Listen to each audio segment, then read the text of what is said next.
انہوں نے میت کو پانی میں سے نکال کر دوبارہ بستر پر رکھا اور جسم پر مسح کرنے لگے، اس پر عطر وغیرہ اور خوشبو وغیرہ لگائی۔ پھر انہوں نے اپنا سارا کام ختم کیا، نیچے آئے، اور جب وہ نیچے آئے اور دیکھا کہ ان کا بیٹا چل رہا ہے، آپ نے فرمایا کہ میں نے آپ کے والد کو غسل دے دیا ہے، اور اگر کچھ اور کرنا چاہتے ہیں تو آپ مجھے کہیے، میں وہ خدمت بھی سر انجام دے دیتا ہوں۔ بہت ہی بدتمیزی اور سختی کے ساتھ وہ نوجوان بولا، وہ سامنے کمرہ ڈرائیورز کے لیے ہے، وہاں چلے جائیں اور کھانا کھائیں۔ شیخ عباس حیران رہ گئے کہ یہ سب کیا طریقہ ہے اور کیا چل رہا ہے، اس طرح بات کیوں کی جا رہی ہے۔ جب اسے دوبارہ کہا گیا کہ وہ سامنے ڈرائیور کے کمرے میں جاؤ اور کھانا کھا لو، تو شیخ صاحب نے جواب دیا کہ میں یہ سب کچھ اللہ تعالیٰ کی رضا کی خاطر کر رہا ہوں، آپ سے کھانا یا پیسے نہیں مانگ رہا ہوں۔ شیخ عباس گھر سے باہر نکل کر روڈ پر کھڑے ہو گئے، کیونکہ جو ڈرائیور وہاں پر ان کو لے کر آیا تھا وہ اسی شخص کا ملازم تھا، اور شیخ نہیں چاہتے تھے کہ وہ مزید اس شخص سے کوئی مدد لیں۔ شیخ عباس جب باہر کھڑے تھے تو اس بدتمیز انسان کا بیٹا اور مرحوم کا پوتا وہاں پر آیا، جس کی عمر تقریباً 18 برس تھی۔ انہوں نے دیکھا کہ شیخ روڈ پر کھڑے ہیں تو وہ ان کے قریب آیا اور نرمی سے باتیں کرنے لگا کہ میں معافی چاہتا ہوں، اس حالت میں اپنی گاڑی لاتا ہوں اور آپ کو چھوڑ آتا ہوں۔ شیخ عباس کہتے ہیں کہ میرے منع کرنے کے باوجود وہ اپنی گاڑی لے آیا اور اپنی گاڑی کے اندر بٹھا لیا۔ عموماً انسانوں کی عادت ہوتی ہے کہ وہ جب بھی کوئی اچھا یا برا دیکھتے ہیں تو یہ جاننے کی کوشش کرتے ہیں کہ اس کے پیچھے وجوہات کیا تھیں۔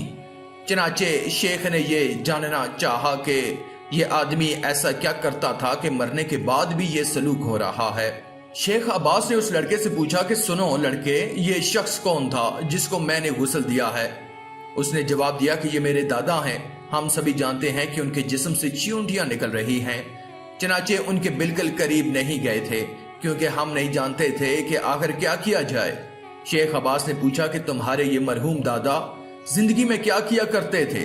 کچھ لمحے خاموش رہنے کے بعد وہ لڑکا بولا کہ شیخ، میرے مرحوم دادا اپنی زندگی میں اپنی والدہ کے اوپر ہاتھ اٹھایا کرتے تھے، کسی کی بھی عزت کی پرواہ کیے بغیر وہ اپنی ماں پر تشدد کیا کرتے تھے۔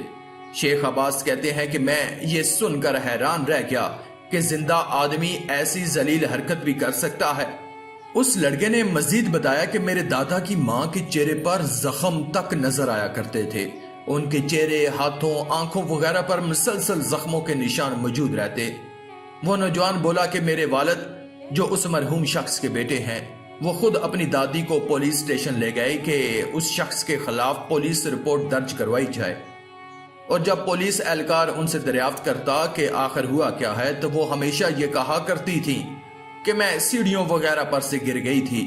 انہوں نے کبھی بھی اپنے بیٹے کے خلاف ایک لفظ تک نہ بولا، اور یہ مار دھاڑ ہر ہفتے ہوا کرتی تھی، حتیٰ کہ پولیس بھی جان گئی کہ اس گھر میں یہ سب کچھ ہو رہا ہے، لیکن ماں کچھ بھی بتانے سے انکاری ہوا کرتی تھی، اور بیٹے اس کے خلاف کچھ کر نہیں سکتے تھے کیونکہ وہ شخص جو یہ ساری حرکت کر رہا تھا وہ ان کا باپ تھا۔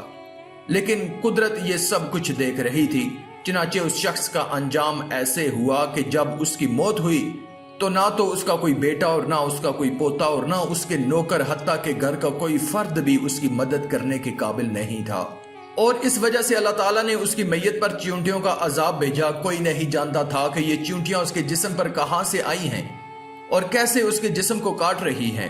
ایک حدیث شریف میں آتا ہے کہ مردے کی ہڈیاں توڑنا ایسا ہی ہے جیسا کسی زندہ کی ہڈیاں توڑنا، یعنی مردہ بھی وہی درد محسوس کرتا ہے جو کسی زندہ آدمی کو ہوتی ہے۔ ذرا اب سوچئے کہ اس مر جانے والے شخص کے منہ اور ناک اور کان اور آنکھوں سے چیونٹیاں باہر نکل رہی تھیں اور اندر جا رہی تھیں، اس کے پورے جسم پر کاٹ رہی تھیں، اس پر کیا گزر رہی ہوگی۔ ایک زندہ آدمی چیخ کر بیان کر سکتا ہے لیکن مردہ کبھی کچھ بول نہیں سکتا، ہاں مگر درد کا احساس مردوں کے لیے بھی موجود ہے۔ چنانچہ اس بات پر تو تمام علماء کا اتفاق ہے کہ اپنے والدین کے ساتھ کسی بھی قسم کے سلوک کا انجام دنیا اور آخرت میں بھگتنا پڑتا ہے۔ اللہ رب العزت سے ہر وقت دعا کرنی چاہیے کہ اللہ ہمارے والدین کی خدمت کرنے کی توفیق دے، اور جب وہ اس جہاں سے چلے جائیں تو ہمیں ان کے لیے صدقہ جاریہ بنا دے۔